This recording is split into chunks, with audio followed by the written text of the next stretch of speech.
mucho escrito sobre petróleo, pero en realidad la idea nuestra es hacer algo distinto, tratar de ver no las ideas generales, las estadísticas, sino ir directamente a los individuos, a los participantes de la historia, a los que construyeron la historia del petróleo.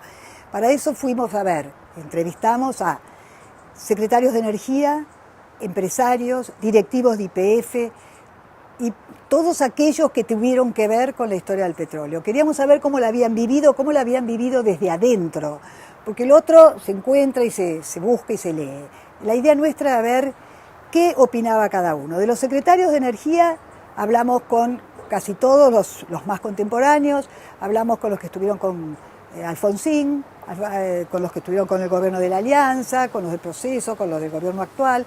Básicamente tuvimos a Guadañi, que se refirió sobre todo a los procesos de corrupción, qué pasó con Repsol, quiénes fueron los responsables, porque Repsol fue armada, según él, para ser vaciada. Entonces, todas esas anécdotas, digamos, son muy ricas. Después estuvimos con La Peña, que estaba preocupado dentro del gobierno de Alfonsín por ver si se abría o no se abría la explotación del petróleo a las empresas privadas. Los radicales son más bien reacios y él tuvo que luchar contra toda una ideología de un partido de años, que vienen desde la cancelación de los contratos petroleros de Frondizi por Ilia. Eran esos radicales del pueblo. Después está Montamat, que estuvo durante la época de la Alianza, que tiene una postura ya más abierta, ya está como en una época más moderna, digamos. Y Terraño, que conoce a Alfonsín a partir del libro que él había escrito, porque él estaba viviendo en Inglaterra, y también dice, bueno, acá hay que abrir un poco el juego. La empresa y los sectores privados tienen que intervenir más, porque si no, no vamos a lograr el autoabastecimiento.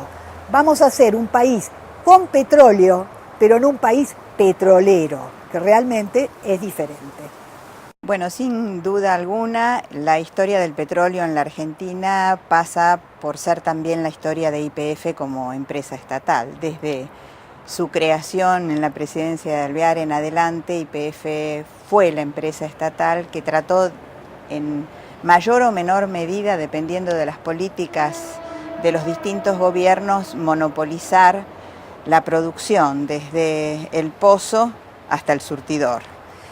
Y esto dependió de las políticas de los distintos gobiernos. Pero, por lo tanto, no podían faltar en este libro protagonistas de distintos momentos importantes de YPF. El primero porque es la empresa que quería el autoabastecimiento de petróleo y que este autoabastecimiento fue el gran desafío de la empresa a lo largo de la segunda mitad del siglo XX. El principal obstáculo al avance del país es su estrecha dependencia de la importación de combustible y de acero. Es el petróleo que mueve nuestras locomotoras, tractores y camiones, nuestros buques, aviones y equipos militares. Alimenta nuestras fábricas, da electricidad a nuestras ciudades y confort a nuestros hogares. Que el país trabaja para pagar petróleo importado, petróleo que tenemos bajo nuestros pies y que hasta ahora no nos hemos decidido a extraer en la cantidad que necesitamos. Sin duda, Frondizi fue el que logró, como dice Oscar Secco, actualizar tecnológicamente a YPF, que estaba desactualizada en 30 años. Porque con Frondizi llegan las empresas extranjeras y con las empresas extranjeras llega la tecnología que en ese momento se utilizaba en otras latitudes. Llegan los técnicos y bueno, los técnicos de YPF aprenden mucho, incorporan toda esa tecnología y sin duda YPF crece y logramos en muy pocos años el autoabastecimiento.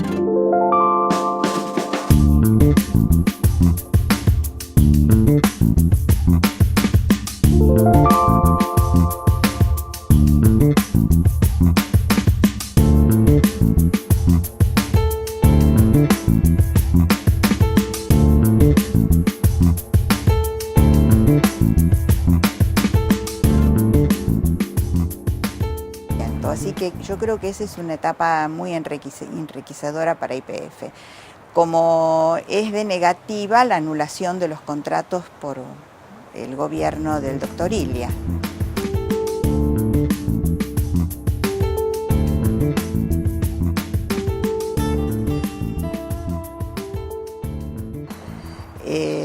Pero después, bueno, creo que el segundo momento más interesante y donde se estuvo por lograr de YPF, una YPF competitiva, una YPF que incluso pudiera salir internacionalmente a convertirse en lo que, por ejemplo, es hoy Petrobras. Fue la gestión de Pepe Stensoro a partir de los años 90 con la presidencia de Menem. Esa primera privatización de YPF fue, si se hubiera seguido y si hubiera seguido dando en el marco regulatorio que el propio Pepe Stensoro le había dado a YPF, YPF hoy sería Petrobras.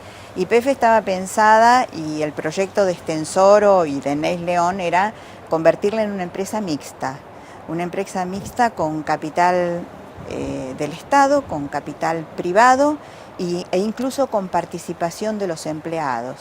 Con lo cual YPF,